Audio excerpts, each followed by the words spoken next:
पहले बात करते हैं सोशलिस्ट के बारे में। समाजवाद, समाजवाद को आसान रूप से समझें तो यह समझिएगा एक ऐसा वाद जिसमें समाज की प्राथमिकता हो। सर ये तो बहुत अच्छी बात है। समाज की प्राथमिकता से हो से मतलब क्या है? इनको किन से अलग मानने का प्रयास किया गया है? असल मायने में दुनिया में जब हम लोग आजादी की लड़ाई लड़ रहे थे उस समय एक और लड़ाई चल रही थी विचारधारा की, और वो विचारधारा थी साम्यवाद की, और वो विचारधारा थी पूंजीवाद की।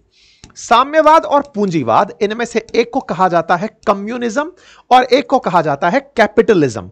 ये दो विचारधाराएं उस समय पर लड़ाई लड़ रही थी। क्या क्या था इन दोनों के थॉट प्रोसेस में?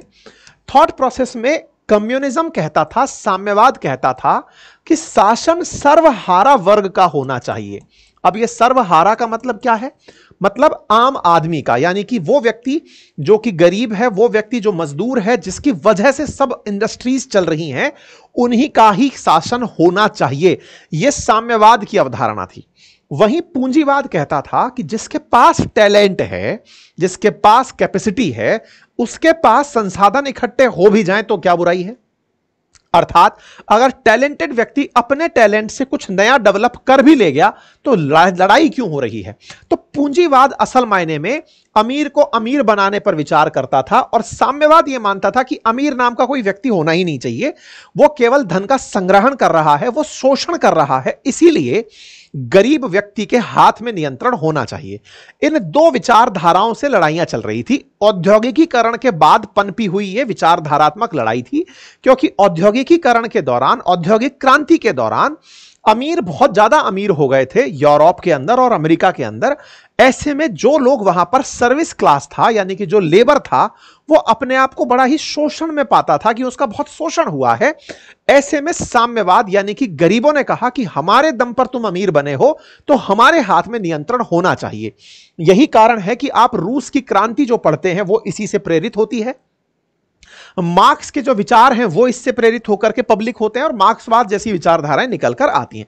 ये मैं इतनी बड़ी विचारधाराओं को 5 मिनट में समझाने की गुस्ताखी कर रहा हूं, इतनी आसान नहीं है चीजें, फिर भी हम एक ओवरव्यू लेकर चल रहे हैं। ठीक है साहब।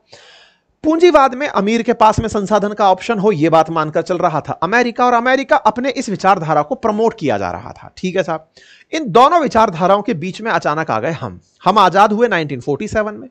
आजाद हुए तो हमारी दिक्कत यह थी कि हम कौन सी विचारधारा में आगे बढ़ने वाले हैं, देश को कहां लेकर बढ़ें। अच्छा, अगर हम साम्यवाद अपनाते हैं कि गरीबों के हाथ में नियंत्रण हो, तो साहब हम तो खुद ही पूरी तरह से गरीब हैं, अमीर तो था ही नहीं हमारे हाथ में, तो हम लड़ेंगे किससे? अच्छा, हम बात करें अगर पूंजीवाद की, तो क्या हमारे पास इतने उद्योगपति थे क्या जो इंडिया को अमेरिका के टक्कर में ले जाएंगे? हम ऐसी स्थिति में आजाद हुए थे जब ना तो प्रॉपर साम्यवाद अपनाने की स्थिति में थे, ना पूंजीवाद अपनाने की स्थिति में थे।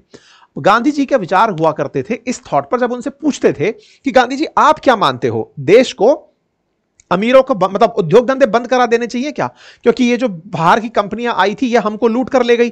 जब बाहर से ब्रिटिश ईस्ट इंडिया कंपनी जैसी कंपनियां आई, हमें लूट कर हड़प कर चली गई, तो अब हमारी आवश्यकता नहीं है सर, इनको भगा देना चाहिए, हमारे देश में भी उद्योग धंधे नहीं पनपने देने चाहिए।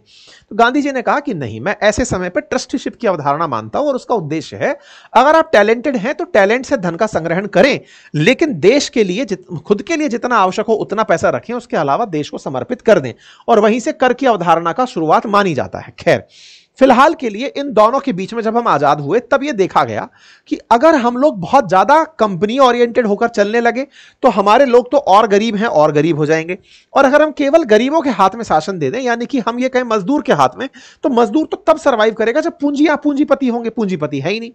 ऐसे में हमने एक बीच का मार्ग अपनाया, और वो मार्ग था समाजवाद का। समाजवाद विचारधारा यह थी कि अगर अमीर आदमी अमीरी कर रहा है, उद्योग धंधे चला रहा है, तो चलाए, लेकिन सरकार अपना नियंत्रण रखते हुए उस अमीर आदमी से टैक्स वसूलेगी, और उस टैक्स से गरीब आदमी के अपलिफ्टमेंट का काम करेगी। यानी कि अगर देश में अमीर और गरीब दो वर्ग हैं, तो अमीरों पर से धन निकाल करके गरीबों पर खर्च करने का काम सरकारें करेंगी समाजवादी विचारधारा के तहत। यानी समाज को अल्टीमेटली अमीर और गरीब में ना रखकर एक जैसा रखने का प्रयास करेंगी। अमीरों से लेंगी, गरीबों को देंगी, ऊपर उठाएंगी, बीच में चलाएंगी। इस विचारधारा के साथ में देश आगे बढ़े, यह मध्यम मार्ग अपनाया गया। वास्तविकता यह है कि दुनिया का अब कोई भी देश ना तो ट्रू सेंस में साम्यवादी है और ना ही ट्रू सेंस में पूंजीवादी है। अब लगभग सभी देश समाजवादी हैं। लेकिन मूल्यों में वो इस बात को लिखते नहीं है कि हम समाजवादी हैं, क्योंकि सबको लगता है कि या तो वो एक्सट्रीम एंड पर कभी पूंजीवादी बनेंगे या कभी साम्यवादी बनेंगे। ये थॉट देशों के बीच में खुली छोड़ दी जाती है।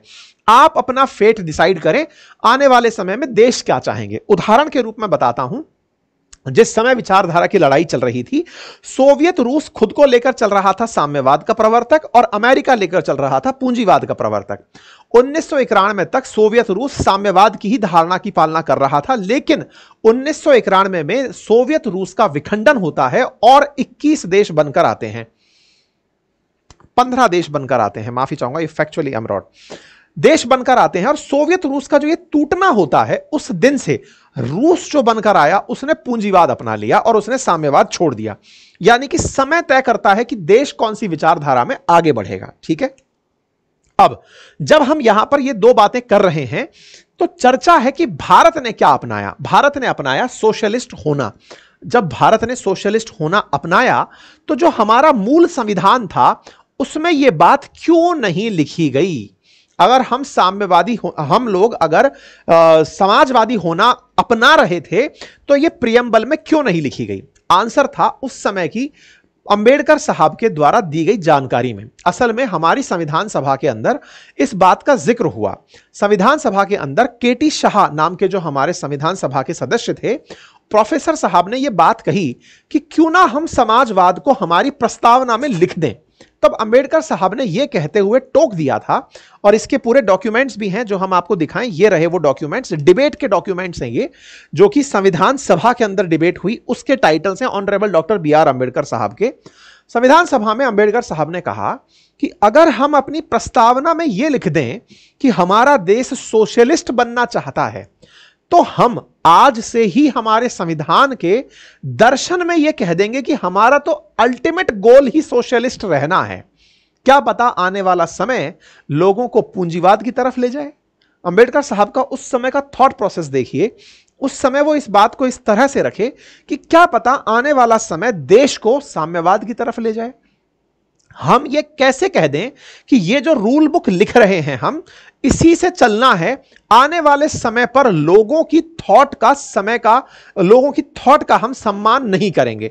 हम कैसे इस बात को प्री डिफाइन कर दें कि लिख दो इसमें कि हम सोशलिस्ट होंगे। नहीं लिख सकते। आने वाला समय तय करेगा कि देश को किस दिशा में जाना है। अंबेडकर साहब ने यह बात उस समय कही। यही कारण है कि उस समय की जो पहली प्रस्तावना थी उसमें सोशलिस्ट चीज नहीं थी।